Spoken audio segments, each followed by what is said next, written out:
produite par Moldstar Sport et Spectacle.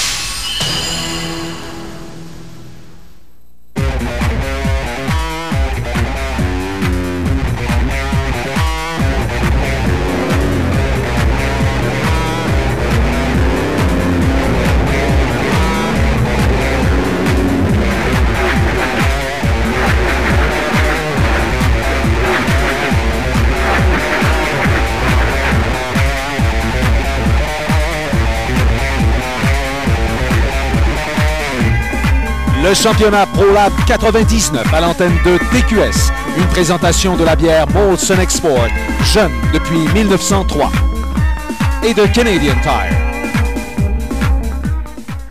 Bonjour mesdames et messieurs, ici Stéphane Grondin. Je vous souhaite la bienvenue à cette 6e tranche du championnat ProLab à l'antenne de TQS. Je vous souhaite la bienvenue à une autre excitante course de 100 tours de la série CASCAR. Avant de procéder avec l'épreuve en elle-même aujourd'hui, nous allons nous attarder sur les mesures de sécurité qui entourent les courses de série CASCAR. En compagnie de Vincent Maheu, qui prépare et qui construit des voitures de course de série CASCAR, nous allons parler des dangers d'incendie qui guettent constamment les pilotes. Aujourd'hui, Éric Descaries nous parle des réservoirs d'essence.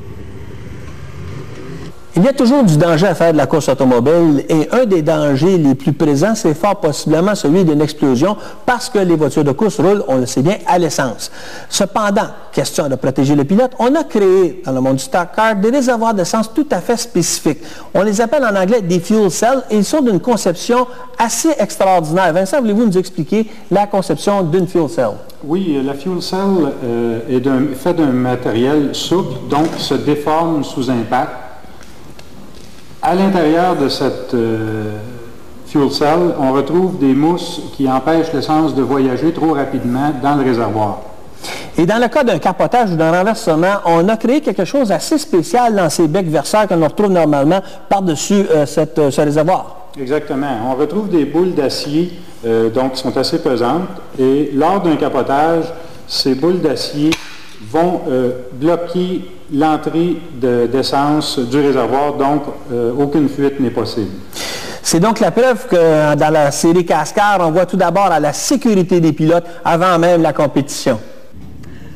Merci, messieurs. Présentation aujourd'hui sur l'Oval de Saint-Eustache en toute sécurité. Des 100 tours supérieurs propane. 3 pilotes se livrent une chaude lutte au classement général en ce moment. Qui de Richard Beauchamp, Steve Maheu ou encore André Courcelles se démarquera? C'est ce que nous saurons dans un moment. Après la pause publicitaire, le championnat ProLab se poursuit à TQS.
Mesdames et messieurs, nous sommes à quelques minutes maintenant du début de la course des 100 tours de supérieur propane et les conditions ont changé. C'est beaucoup plus frais que lors des qualifications de cet après-midi et même que le ciel est menaçant.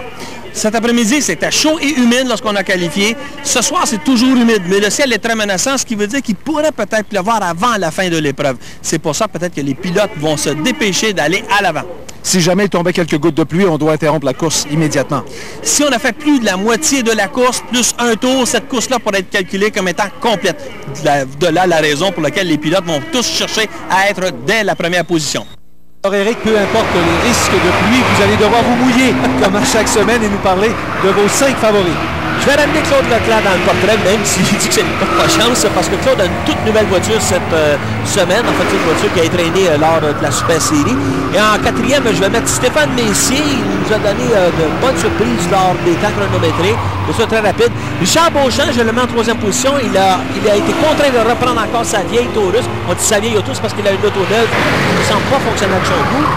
En deuxième, je vais mettre Steve Maheu. C'est vraiment celui maintenant qui nous donne les meilleures images de la saison. C'est le plus rapide jusqu'ici. C'est lui qui gagne le plus de courses. Il a d'ailleurs gagné une course CarQuest un peu auparavant. Et je vais mettre André Coursol, le gagnant de notre dernière course, comme étant mon favori pour cette course-ci. On enchaîne immédiatement donc avec nos essais chronométrés. Vous parliez de Steve Maheu tout à l'heure. Et bien aujourd'hui, c'est lui qui a réussi le tour le plus rapide en un temps de 18 secondes et 74 centièmes. Il est suivi de Richard Beauchamp. Alors ça promet pour la course d'aujourd'hui. André Coursol, Stéphane Messier, Bazinet, Labelle, Duguay. Bon temps pour Bazinet. Raymond Bazinet, oui. Bergeron, Lacombe et Perron. On lance les dés. Quel sera le résultat pour aujourd'hui? 4, c'est-à-dire que Maheu se retrouve quatrième et on aura Stéphane Messier sur la première ligne de la grille de départ que l'on voit à l'instant. Alors voilà le numéro 11 de Stéphane Messier. Il pilote une Pontiac. Sa vitesse la plus rapide lors des essais, 122,15 km/h. À ses côtés, notre gagnant de la semaine dernière, voilà, André Coursol, qui lui pilote sa Chevrolet CarQuest numéro 18. Sur la deuxième ligne maintenant, Éric. On va retrouver Richard Beauchamp, je l'ai dit. Il a fait des essais avec sa nouvelle Taurus. Ça ne fonctionnait pas, il est revenu avec l'ancienne.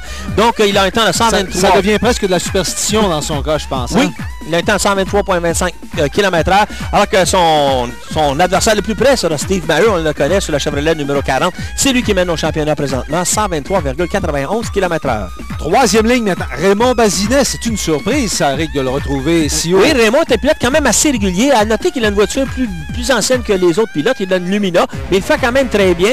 À ses côtés, toujours sur la troisième ligne, on retrouve Denis Labelle, de qui on attend de semaine en semaine de meilleures choses. Alors, au volant de sa Ford, il a réussi une vitesse de 121,13 km/h. Quatrième ligne maintenant. On a Steven Duguay, qui est de retour très fidèle avec sa Chevrolet Monte Carlo numéro 37, commandité par Dianetic. Alors, et à côté de lui, Daniel Bergeron, est pilote qui toujours au départ est toujours parmi les premiers, mais qui régresse un peu. On va lui donner le temps de prendre d'expérience. J'ai l'impression que Daniel va nous causer des surprises d'ici à la fin de la saison. Et finalement, sur la cinquième ligne de départ, Martin Lacombe. C'est un peu loin pour Martin, hein, au volant du bolide 03 Chevrolet. Voyez son temps, 120,69 km/h. Et à ses côtés, peut-être une autre déception, entre guillemets, numéro 26, justement, commandité par Supérieur Propane. C'est Alain Perron. Je vous rappelle que vous allez assister d'une seconde à l'autre au 100 tours Supérieur Propane aujourd'hui à l'Oval de Saint-Eustache, mesdames et messieurs. Nous allons obtenir le drapeau vert d'une seconde à l'autre. Et voici Stéphane Aubin qui donne le drapeau vert. C'est parti à Saint-Eustache pour les 100 tours Supérieur Propane. Et en tout début de course, Stéphane Messier maintient sa première position, même si André Coursol est à l'extérieur et tente de le doubler. On est dans la courbe numéro 4 maintenant. Stéphane Messier est toujours bon premier, mais attention à l'intérieur.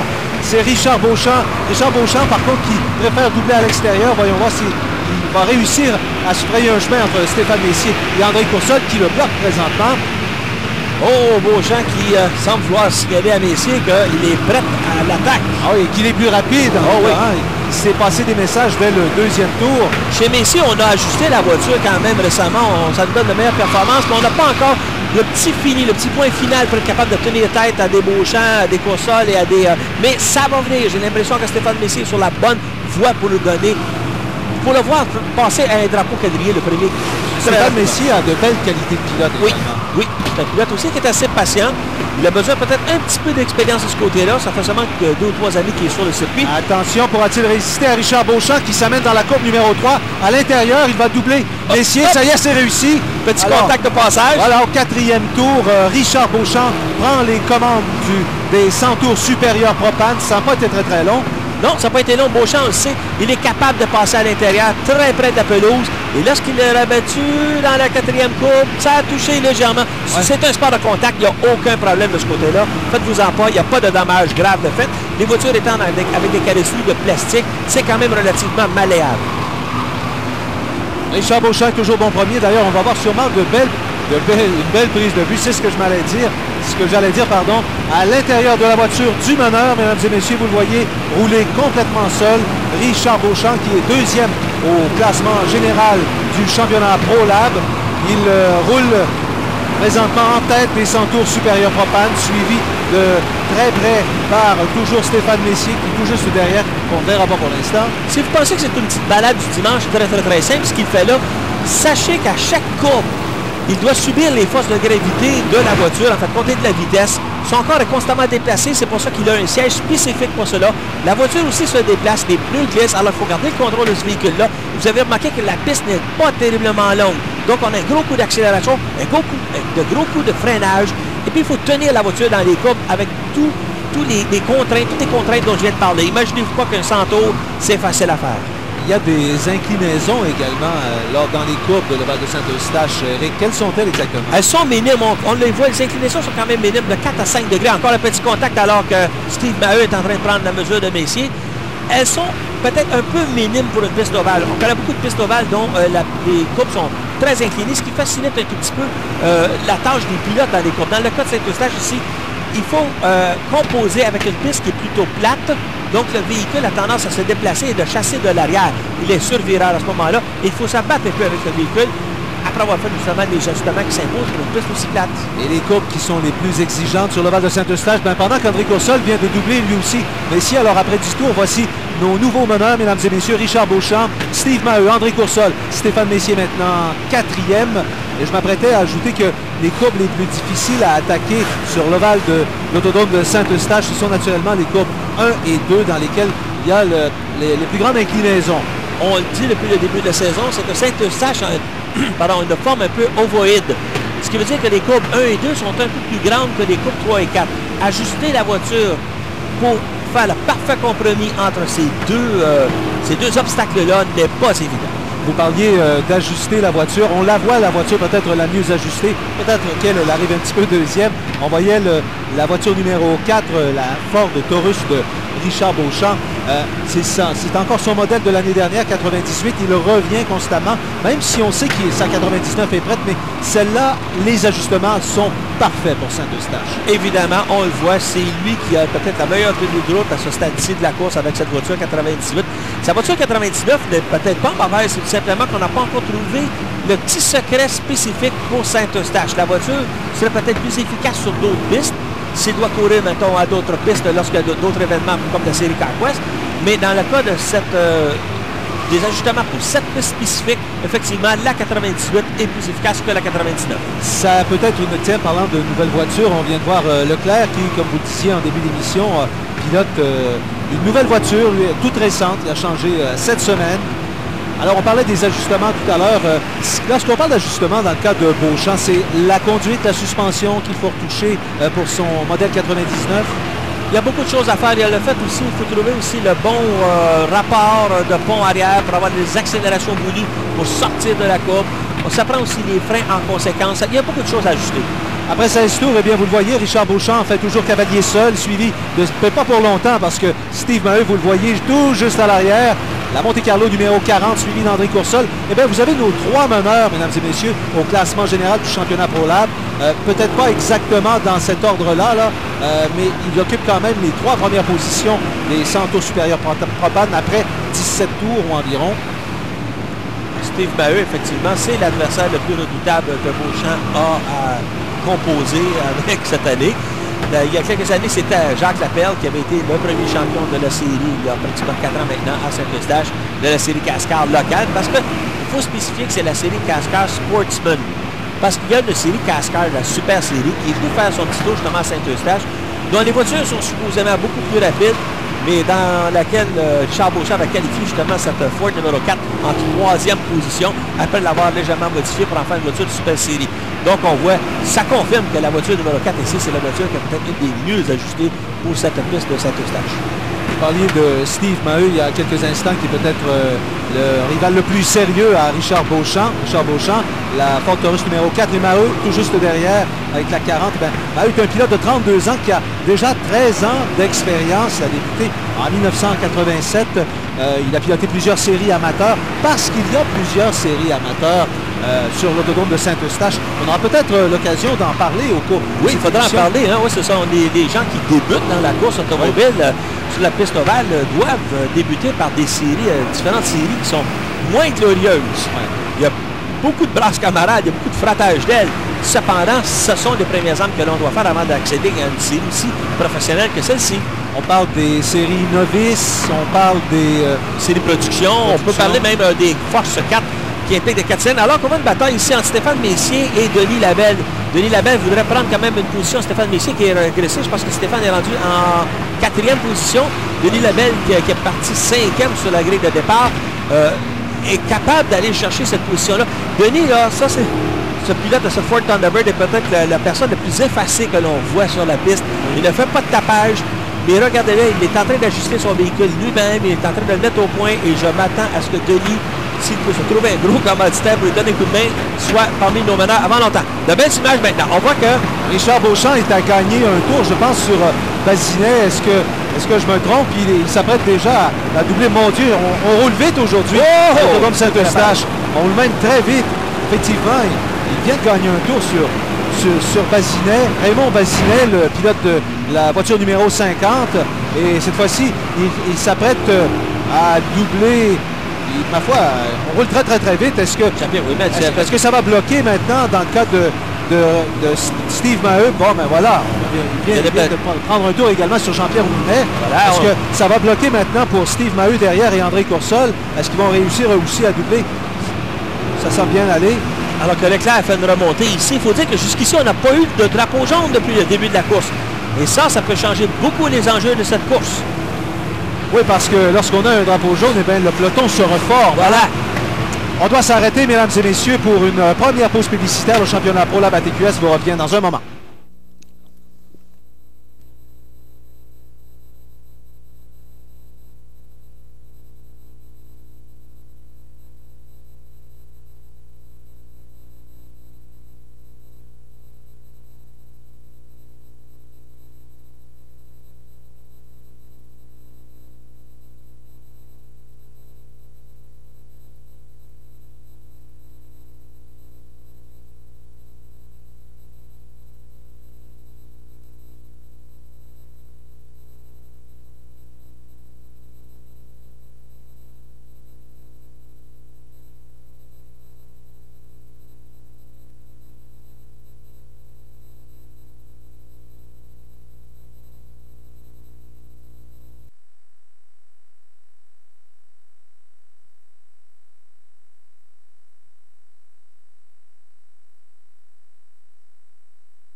Si jamais vous êtes un surfeur de l'Internet, merci en passant à Cybergénération, eh bien, l'autodrome Saint-Eustache a son adresse Internet. Et quelle est-elle, Éric, s'il vous plaît? Et voilà, comme il disait, donc pour toute information, tout commentaire, www.autodrome-saint-eustache.com. N'oubliez pas les deux tirets entre autodrome et Saint-Eustache. Nous sommes en compagnie de M. Richard Charbonneau, qui est directeur régional du Québec chez Supérieur Propane. Monsieur Charbonneau, parlez-nous des raisons de votre association avec l'autodrome Saint-Eustache. Et oui, ça a commencé déjà depuis 3 ans avec l'autodrome Saint-Eustache. La première raison, c'était de faire connaître Supérieur Propane. Au tout début, c'était de faire connaître les véhicules fonctionnant au propane au Québec. Et par la suite, notre association s'est continuée pour faire connaître le produit au niveau du propane. On est bien heureux d'être associé avec eux comme partenaire.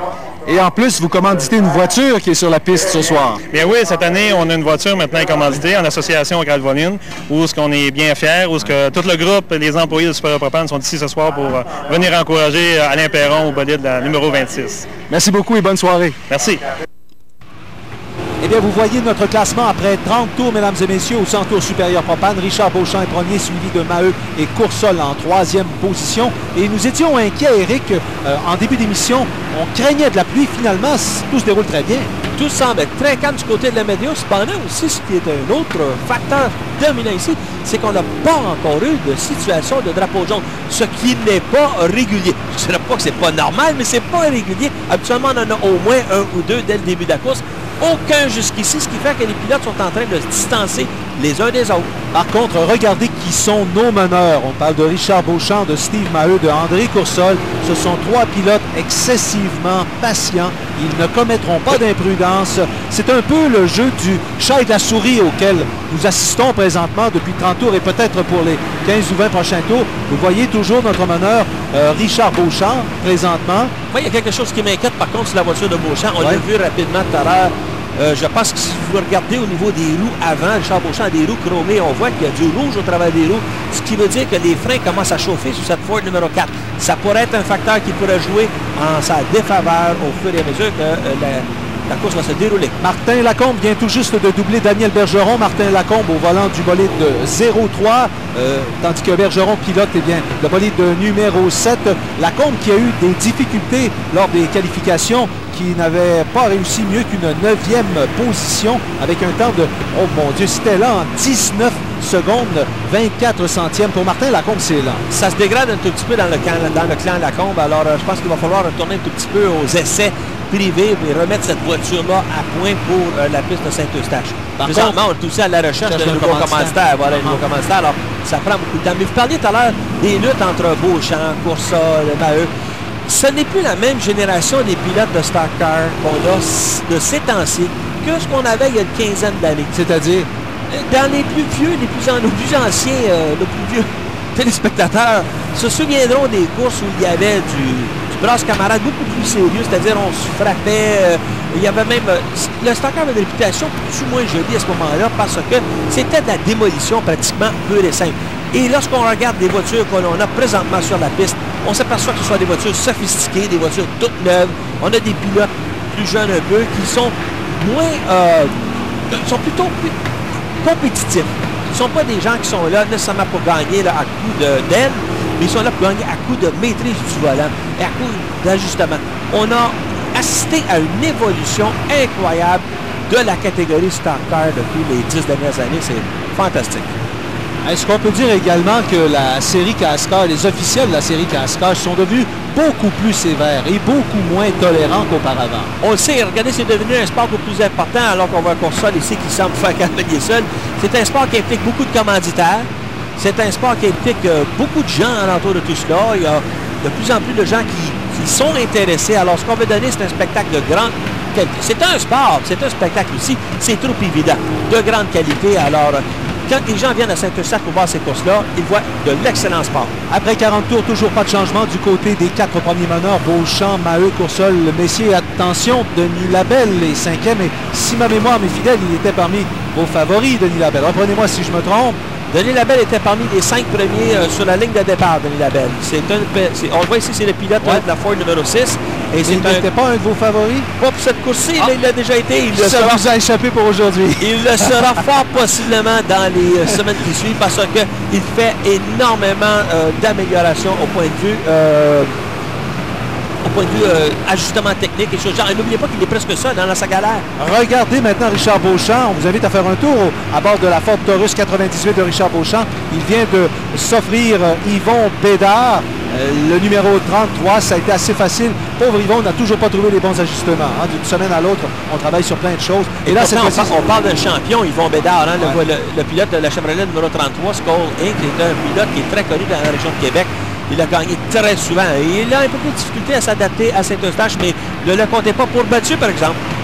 Bédard s'apprêtait à céder également à Steve Maheu, qui est toujours 2e. Et qu'est-ce qui se passe maintenant? C'est Claude Leclerc. Claude Leclerc qui avait donné de bons temps de qualification, mais lors de l'inspection technique, sa nouvelle voiture était légèrement trop basse. À ce moment-là, on perd ni plus ni moins que ses doigts de son temps chronométré et on est relégué en fond de peloton. Donc, ce que Leclerc doit faire, en plus de s'habituer à sa nouvelle auto, c'est de remonter tout le peloton. C'est pas de bonne humeur. C'est pas fini. Je tiens à vous dire tout de suite qu'il n'était pas de bonne humeur. Mais vous parliez justement du professionnalisme de la série CASCAR et du sérieux justement des officiels. Sans donner un exemple. Personne n'est à l'abri. Même les favoris ne sont pas à l'abri de la sévérité de l'application des règlements en CASCAR. Vous avez toujours nos 2 meneurs, mesdames et messieurs, qui font leur petit bout de chemin, lentement, mais sûrement. Je dis lentement, c'est pas exactement la bonne expression. C'est-à-dire, vous avez peut-être raison un petit peu plus lentement parce que On est rendu à une quarantaine de tours, Stéphane. Et après une quarantaine de tours, on n'a pas eu d'arrêt encore à cause du drapeau jaune. Toujours pas de drapeau jaune. Toujours pas de drapeau jaune. Les voitures commencent à chauffer un peu plus. Les pneus s'échauffent. Les pilotes commencent à être plus fatigués. Tous les pilotes aimeraient bien avoir une petite minute Est-ce que c'est plus fatigant d'avoir une course continuelle comme ça, sans aucun arrêt, aucun drapeau jaune? C'est plus fatigant pour les pilotes. Sans aucun doute, ces gens-là sont quand même des êtres humains. Ils font des efforts incroyables pour tenir la voiture en piste. Et je vous le répète, plus la voiture tourne, plus les pneus s'échauffent, plus les pneus perdent de leur adhérence. Donc, ils doivent se battre encore plus avec le véhicule. On vient de voir, et regardez bien la voiture de Beauchamp. On l'a vu passer. Regardez bien les roues avant. On voit que les disques sont rougis. On peut avoir une vue rapprochée des disques. On vient de voir. Un petit peu, oui. Vous le voyez, alors les disques sont rougis. Ce sont des freins qui commencent. Et ça, c'est une autre chose qu'ils aimeraient bien avoir, un drapeau jaune, pour être capable de faire refroidir les freins et les pneus. Les pilotes ont également Oh, qu'est-ce qu'on vient de voir? Oh, il y a une belle lutte qui s'engage ici entre Stéphane Messier et Martin Lacombe. Dans le virage numéro 2, là, ça a passé très, très serré. À la mi-course, mesdames et messieurs, ben, vous voyez, c'est toujours Beauchamp, Maheu, Coursol, Messier et Lacombe qui a effectué une belle remontée et qui maintenant veut s'offrir. Stéphane Messier, on est dans la courbe numéro 3. On s'amène dans la... je m'excuse, oui, c'est la courbe numéro 2 maintenant. Oui. Un peu emporté. 3 de large! 3 de large! Et ça fonctionne. Et Martin Lacombe vient de doubler Stéphane Messier. Cette fois, c'est réussi dans la courbe numéro 3. Il l'a doublé à l'intérieur. On sort de la courbe numéro 4 et il est maintenant en 4e position. On revoit ce passage à 3 de large. Et la courbe s'en venait très, très vite, là. Hein? Marcel Pellerin a agi avec beaucoup de professionnalisme. Il a laissé passer les deux pilotes plus rapides que lui pour ne pas leur bloquer le chemin, parce qu'on aurait pu avoir une situation qui aurait provoqué un drapeau jaune tant voulu ici. Alain Perron maintenant au volant de la voiture Supérieur Propane, commanditée justement par le commanditaire de la course d'aujourd'hui, les Centaures Supérieur Propane. Et vous voyez qu'il s'est fait doubler, vous ne fiez pas à cette position-là, il s'est fait doubler par Steve Maheu qui est tout juste devant lui. Il a vraiment un tour de retard maintenant. Ce qui est très surprenant de la part d'Alain Perron, il faut dire que ce soir-ci, il y a des problèmes de pont arrière. On l'a découvert, mais peut-être un petit peu trop avant la course. J'ai l'impression qu'il va nous revenir avec un pont arrière beaucoup plus efficace lors de la prochaine course. Semble-t-il que le pont arrière a acquis une espèce d'angle qui ne permet pas justement à la voiture de conserver la tenue de route et l'adhérence qu'il a besoin sur cette piste de Saint-Eustache. Le championnat pro, la TQS, vous revient après cette pause.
À TQS, vous assistez au 100 tours supérieur propane, mesdames et messieurs, du championnat ProLab. Naturellement, on parle ici d'une course de série CASCAR, 100 tours, mais auparavant, un peu plus tôt, on a eu droit à la finale des camionnettes Pro Truck Ray Bestoswix. Et comment ça s'est déroulé, Eric? Encore une fois, une finale 30 tours avec, comme vous le voyez, un bon peloton de camionnettes. Ces camionnettes-là qui attirent de plus en plus de monde. Et au départ, Sylvain Smith avait les positions de commande. Il était naturellement challengé par Lucien Campeau. Ça, c'est on a Alain Gaudreau. un dérapage d'Alain Gaudreau, voilà, sans dommage pour Alain Gaudreau. Et au redépart, c'est là que notre ami Lucien Campeau a pris les commandes de l'épreuve pour ne pas les laisser du restant de cette fameuse course. Et c'est quand même un fait à noter, c'est que Lucien Campeau est le pilote de la seule Ford sur la piste. On a une belle bataille par contre entre Éric Bergeron et notre ami Guy Dumoulin. Et comme je l'ai dit, Lucien Campeau est venu coiffer tout le monde, gagner cette course avec la seule et unique camionnette Ford qu'il y a justement dans la série Pro Truck cette année. Et avec cette victoire, eh bien, Lucien Campos est en 5e position du championnat Ray Bestoswix des camionnettes Pro Truck. Et on revient à la série CASCAR, mesdames et messieurs. Je vous rappelle que nos meneurs sont toujours Richard Beauchamp, Steve Maheu et André Coursol. On n'a toujours pas eu aucun drapeau jaune dans cette course. Deux faits à noter, regardez, Claude Leclerc a de la difficulté, lui qui est habituellement dans la course. Mais il est en train de se faire talonner par Richard Beauchamp qui va lui prendre un tour. Hey, ça, il ne sera pas de bonne humeur, Claude Leclerc. Connaissant le caractère, connaissant également sa compétitivité, oui. Il va sûrement donner beaucoup de problèmes à Richard Beauchamp. Et on voit que Richard ici tente à l'extérieur. Est-ce qu'il va revenir vers l'intérieur? Claude ne voudra sûrement pas se laisser doubler. Hein? Surtout que Leclerc, qui est un vétéran justement dans les courses automobiles, connaît très bien la chanson. Il sait que Beauchamp va essayer de le doubler par l'extérieur. Il le connaît. Mais regardez Beauchamp, regardez bien la roue. Oui, on le voit, la roue avant. Hein? La roue avant droite. Et oh! Leclerc a de la difficulté avec sa tenue de route. Alors, on voit que Beauchamp aussi a sa part de difficulté. Les freins sont rouges. C'est toujours une course sans drapeau jaune. Regardez à l'arrière Steve Maheu qui va tenter de passer exactement au même endroit que Richard Beauchamp pour doubler Leclerc. En tout cas, c'est réussi pour Beauchamp. Est-ce que Maheu également vient de doubler Claude Leclerc? Oui, pas tout à fait encore. Non, il résiste bien. Alors Richard Beauchamp est premier, Steve Maheu deuxième après 60 tours. André Coursol toujours troisième. Après 60 tours sans drapeau jaune, j'aimerais ça le spécifier encore une fois.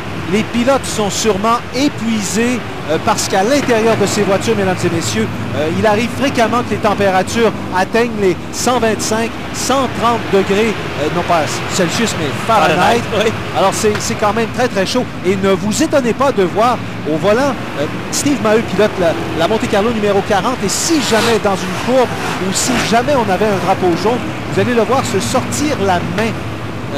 Il ne fait pas des babayes, passez-moi l'expression, c'est parce que sa main est trop moite, trop de transpiration, il a de la difficulté à tenir son volant. Et en même temps, il cherche à faire rentrer un peu d'air frais à l'intérieur du véhicule, ce faisant. Et pour le moment, Beauchamp semble être confortablement assis en première position. Sa voiture semble être encore parfaite, mais... On a vu les freins rouges. On a vu les freins rouges, et ça, c'est un indice de la fatigue, de la mécanique à ce stade-ci. Probablement que ces freins ont été beaucoup sollicités également par la lutte que Claude Leclerc lui a livrée il y a à peine quelques tours.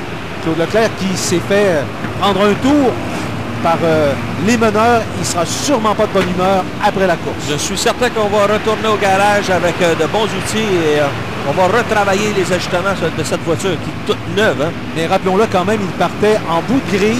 Oui. Parce que sa voiture était trop basse. Cette fois-ci, nous sommes à bord de la voiture de Alain Perron. On passe tout juste devant les estrades de l'autodrome Saint-Eustache où, je vous rappelle, il y a des courses à tous les samedis soirs. À compter de 19h, les enfants de 12 ans et moins sont admis gratuitement. Alors, c'est une très belle sortie pour toute la famille. Il a laissé passer André Coursol avec quand même assez facilement. On sait que Perron connaît sa part de difficulté aujourd'hui à l'autodrome avec cette voiture. Cette fois, Thunderbird dont le pont arrière et on le répète encore une fois. Plié. Voilà, pas d'autre mot que ça. Plié. Alors, et celui qui me donne quand même de bonnes surprises, hein, notre ami Denis Labelle. La Ford numéro 6. Denis Labelle qui... est en train de prendre un tour à Yvon Bédard. Yvon Bédard, québécois Yvon Bédard. Qui souffre encore qui a des problèmes de survirage dans les courbes. Vous voyez le derrière, les roues arrière là, qui patinent lorsqu'il s'amène. Regardez ici, là. Et c'est peut-être pour ça que Denis Labelle prend des courbes un peu plus larges. Il est prudent. Il est très prudent. Denis est un pilote très prudent, il est aussi très patient. Oh, Maintenant, regardez! pendant combien de temps il va rester derrière Richard Beauchamp? Est-ce qu'il va tenter sa chance tout de suite pour s'emparer de la première position? Je vous rappelle que ce sont là nos deux meneurs au classement général. Cette fois-ci, Maheu va tenter de doubler Beauchamp à l'intérieur. C'est son lieu de prédilection lorsqu'il veut doubler. Est-ce que Steve Maheu est notre... Il a une demi-longueur d'avance maintenant sur Beauchamp. Maheu vient de souffrir d'un survirage dans la courbe et voilà, nous avons notre nouveau meneur. Regardez bien la voiture de Beauchamp. Les pneus sont très échauffés. Beauchamp va essayer de reprendre un tout petit peu en accélération. On va essayer de reprendre Maheu, mais ce qui fait que sa voiture va glisser un peu. Alors, Beauchamp, on le voit, c'est confirmé. Et Beauchamp qui essaie encore de revenir à la charge. Après 70 tours, en fait, le dépassement s'est fait exactement au 69e tour. Nous avons un nouveau meneur, c'est Steve Maheu au volant de la Monte Carlo numéro 40. Mais regardez comme Richard Beauchamp ne le lâche pas de voile. Il fait souvent cela lors des courses, Richard Beauchamp, de laisser quelqu'un passer et puis revenir le chercher. Puis cette fois-ci, il semble connaître un peu plus de difficulté à le faire. Bon, il se rapproche encore de lui, mais j'ai bien l'impression, question de pneus, question de frein. Souvenez-vous qu'on n'a pas encore eu de drapeau jaune. Et ça fatigue mécanique et pilote. À l'intérieur de la voiture de Richard Beauchamp, mesdames et messieurs, vous assistez au championnat ProLab au 100 tours supérieur propane à l'autodrome Saint-Eustache. Et c'est toujours Richard Beauchamp qui talonne le nouveau meneur, Steve Maheu. Vous avez vu comment les deux voitures sont passées près de la voiture de Steven Duguay. Alors, on a certainement une belle bataille entre ces deux-là. Vous avez raison. Mais Richard Beauchamp perd du terrain. Sûrement que sa bataille qu'il a livrée à Claude Leclerc tout à l'heure a endommagé quelque chose au sein de la voiture de Beauchamp. On le disait tout à l'heure, ce sont là nos deux. Maintenant, ils sont dans la bonne position, nos deux meneurs au classement général du championnat ProLab. Steve Maheu en première position, mais tout juste derrière, il y a Richard Beauchamp. On voit souvent sur la voiture de Beauchamp quelques petits éclats de flammes. Ce sont des retours d'essence. On va voir ici la prise de vue. Peut-être qu'on était un petit peu trop éloigné à notre caméra. Était peut-être un petit peu trop éloigné cette fois-ci. On vient de voir par contre le retour de flamme, on l'a très bien vu. Ça, c'est parce qu'il y a trop d'essence à un moment donné dans les chambres de combustion. Dans les cylindres simplement, et c'est pas complètement brûlé, ça s'en va dans les échappements et dans les silencieux, parce que ces voitures-là, souvenez-vous, sont munies de silencieux. Et c'est là que l'essence explose tout simplement. Nos deux meneurs, en passant, se sont démarqués d'André Coursol. La voiture CarQuest numéro 18 est toujours troisième, mais il y a plusieurs retardataires entre les deux meneurs. Mais probablement, je ne suis pas inquiet pour Coursol. C'est lui aussi un pilote très patient. Mesdames et messieurs, on nous indique qu'on doit s'arrêter pour une autre pause publicitaire. Le championnat ProLab à TQS. On revient dans un moment.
De retour au championnat ProLab à l'antenne de TQS, on parlait des courses de soutien un peu plus tôt.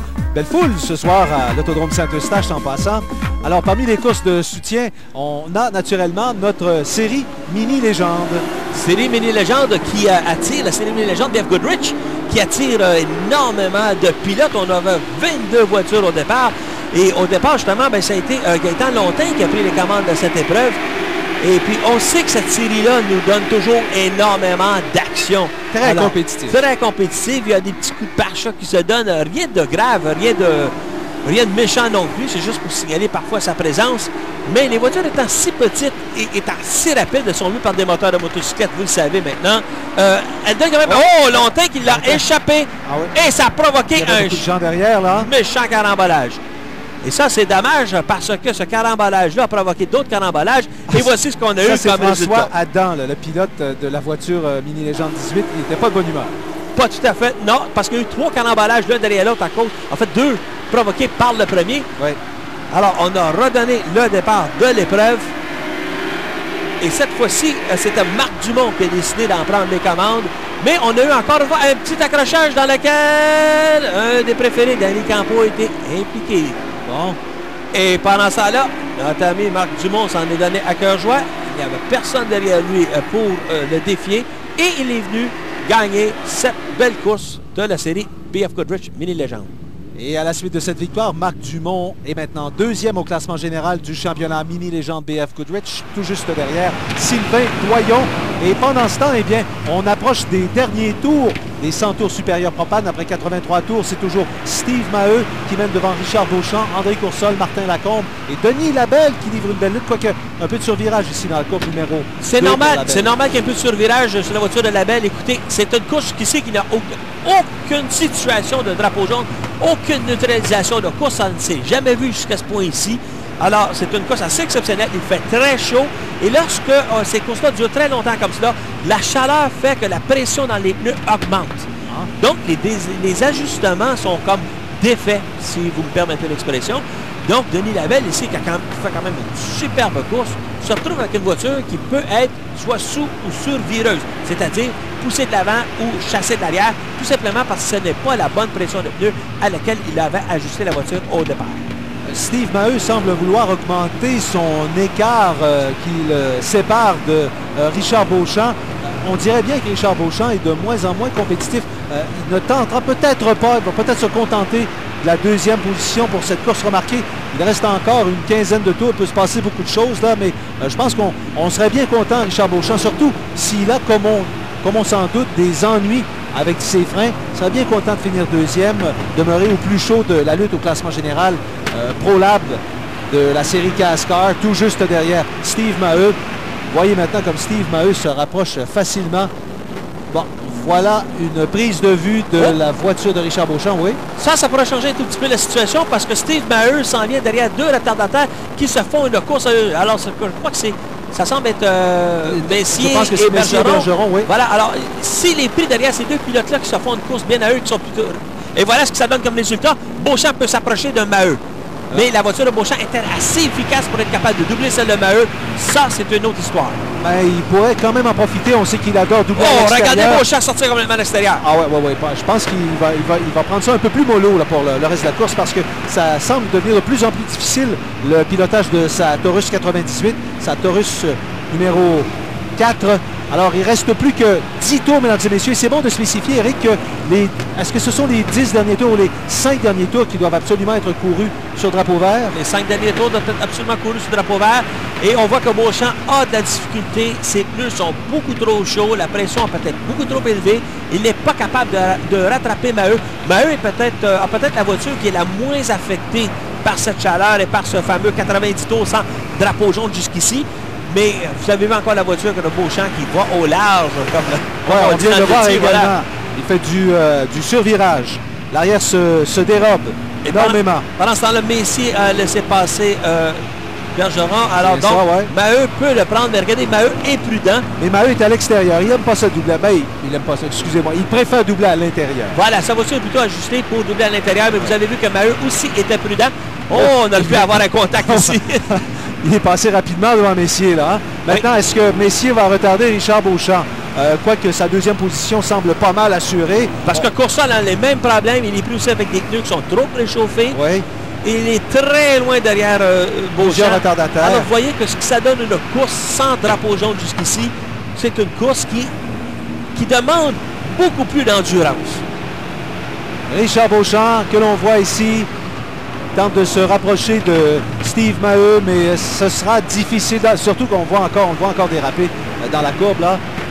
Cette fois-ci, on a une belle prise de vue de la Monte Carlo 40 de Steve Maheu, le meneur au classement général du championnat ProLab, mesdames et messieurs, que vous écoutez à l'antenne de TQS, championnat qui se déroule à tous les samedis soirs à l'Autodrome Saint-Eustache.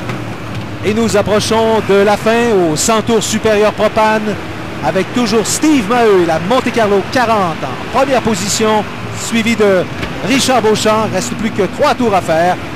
3 tours encore, aucun drapeau jaune. C'est exceptionnel, je n'ai jamais vu ça. Vous n'avez jamais vu ça, Eric? Jamais vu ça. Absolument fantastique. Alors, les mécaniques, les pilotes sont épuisés. Il est temps que ça se termine parce que Richard Beauchamp, sa voiture, on voit qu'à chaque courbe, ça se dégrade, Il souffre de survirage, l'arrière se dérobe. Et même Steve Maheu doit être quand même relativement épuisé lui-même. Il fait très chaud, n'oubliez pas cela. Mais quand même, quelle performance! Un tour à faire, vous avez raison. Quelle performance de ces 3 pilotes de Maheu, Beauchamp et Coursol. On ne voit pas Coursol, mais il est là quand même. Il est toujours 3e. Oui. Ils n'ont commis aucune erreur. Allez ce soir, on a l'impression qu'ils pourraient piloter 200 tours sans commettre aucune erreur. Vraiment, mesdames et messieurs, une leçon de pilotage ce soir. Steve Maheu, le gagnant des 100 tours supérieurs propane. Et félicitations également à Richard Beauchamp qui termine 2e. Extraordinaire, aucune erreur des 3 premiers pilotes. André Coursol également. On parle des 3 premiers pilotes, mais les autres ont également très bien fait. Oui, c'est parce qu'aucune voiture n'a cassé, les voitures sont toutes là, aucune voiture n'a dérapé, aucune voiture n'a été impliquée dans un accident. Il faut le faire. En fait, on peut féliciter également les équipes techniques qui ont donné aux pilotes d'excellentes voitures pour les 100 tours supérieurs propane de ce soir à l'autodrome Saint-Eustache. On voit maintenant les 3 premières voitures prendre position. Après cette épreuve, on va confier le drapeau du gagnant à Steve Maheu. Regardez la foule, On a eu les feux d'artifice. On a eu une très belle foule justement pour cette course, alors les gens ne partiront pas déçus, c'est certain. Alors les feux d'artifice naturellement et Steve Maheu qui fait son tour d'honneur. Le tour du gagnant, mesdames et messieurs. Une autre victoire pour Steve Maheu au championnat ProLab. Mais attention, Richard Beauchamp est 2e. Alors, le sommaire de la course, Eric. Stéphane Messier a mené les 3 premiers tours. Beauchamp jusqu'au 68e tour jusqu'à temps qu'il s'épuise. Maheu a pris la relève jusqu'au 100 tours. Il n'y a eu aucun drapeau jaune. Vu d'ici, vu de l'extérieur d'une voiture, ça nous a semblé une course sans histoire. Mais ça a été quand même mouvementé pas mal. Pas mal mouvementé, moi vous dire. C'est une des épreuves qui a été les plus difficiles de la saison. Sans compter aussi qu'il n'y a eu aucun jaune, aucun drapeau jaune. Puis Richard, c'est tout un homme à essayer de dépasser. Il fallait vraiment le travailler de gauche à droite, mais je pense peut-être à la fin, ses freins auraient peut-être surchauffé. Je suis pas sûr, mais... Justement, je vous regardais piloter, toi et Richard. Vous pourriez conduire 200 tours sans jamais faire une erreur. Ben peut-être, oui, c'est sûrement, là, je veux dire, on est 2 pilotes d'expérience et puis on se donne pas une chance l'un l'autre, mais tout en restant assez propre, par exemple. Avec cette victoire-là, tu reprends solidement. Tu étais déjà premier au classement général, mais cette fois-ci, tu vraiment t'augmentes ton avance considérablement. Ben oui, j'augmente mon avance, mais peut-être pas considérablement. Par contre, parce que Richard me suit toujours derrière. Hein. Quand c'est un qui est à l'avant, c'est l'autre qui est à l'arrière. Donc, ça va être toute une lutte d'ici la fin de la saison. Merci beaucoup. Merci. Ah oui, je pense que c'est une lutte à finir entre moi et Steve. Je veux dire, Steve, c'est un très bon pilote. Tu vas pu voir la soirée, c'était quelqu'un qui était clean comme moi. Je pense qu'on s'est livré encore une belle lutte, puis ça promet encore pour ceux qui s'en viennent. Reprends-moi si je me trompe, mais il me semble que vers le 75e tour, la Taurus, ça freinait un petit peu moins bien. Est-ce que c'est ça? Oui, exactement. Je sais pas si j'ai eu un petit problème de frein, ça s'est placé par après, ou j'ai pogné quelque chose de glissant à l'entrée numéro 3. La voiture a complètement dérapé. Fait que là, je pense que Steve, à ce moment-là, il arrivait dans des voitures retardataires. J'allais 8 ans à le rattraper, mais heureusement pour lui, j'ai eu un peu de misère. Pendant un instant, on a cru qu'il y aurait un petit peu de casse lorsque Claude Leclerc refusait de se faire doubler. Est-ce qu'on l'a bien vu? Oui, ça, je pense que la course s'est jouée là parce que les 2-3 tours que Claude m'a donné à forcer, je pense j'ai un petit peu trop abîmé mes freins puis ainsi que mes pneus en arrière. Je pense que c'est ça qui a fait la différence à la course. Bravo, excellente course encore. Merci. Alors, regardez comme c'est serré au championnat ProLab, mesdames et messieurs. Steve Maheu, après 6 épreuves, bon premier avec 524 points. Richard Beauchamp, derrière, 513 points? Ouf. Oui, il faut noter que dans la voiture de Steve Maheu, on avait noté la température 131 degrés Fahrenheit. Mesdames et messieurs, le championnat ProLab à TQS vous revient après cette pause publicitaire.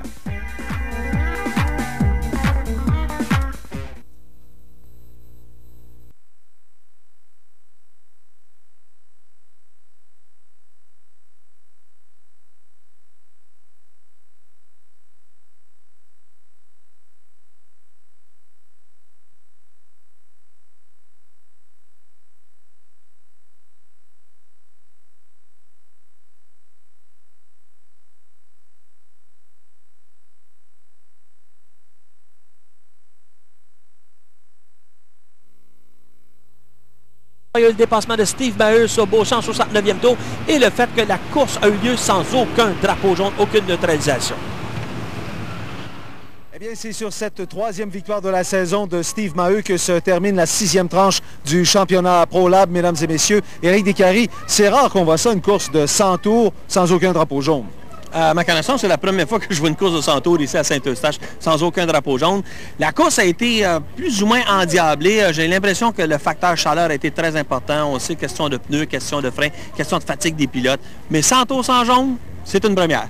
C'est vraiment une lutte à finir au championnat ProLab que se livre maintenant Maheu, Beauchamp et Coursol. Il ne faut pas oublier qu'il était 3e. Coursol, je pense qu'il a très bien fait. Il a été seul, ni plus ni moins, dans son propre peloton. Il a fait sa propre course à lui. Naturellement, il a connu ses difficultés lui aussi. Et s'il y avait eu au moins 1 ou 2 drapeaux jaunes pour que les pilotes et les voitures puissent peut-être se refroidir un peu, peut-être que l'enjeu de la course aurait été tout autre. Mais un 100 tours sans jaune, c'est dans le livre des records. Et un 100 tours sans drapeau jaune, est-ce que c'est plus facile ou c'est plus épuisant encore pour les pilotes? Définitivement plus épuisant. Aucun moment de repos, une concentration constante sur 100 tours, c'est très difficile. Merci beaucoup, Éric Descaries. Mesdames et messieurs, j'espère que cette émission vous a plu et que vous serez de retour la semaine prochaine à TQS pour une autre tranche du championnat ProLab. Le championnat ProLab 99 à l'antenne de TQS. Une présentation de la bière Molson Export, jeune depuis 1903, et de Canadian Tire.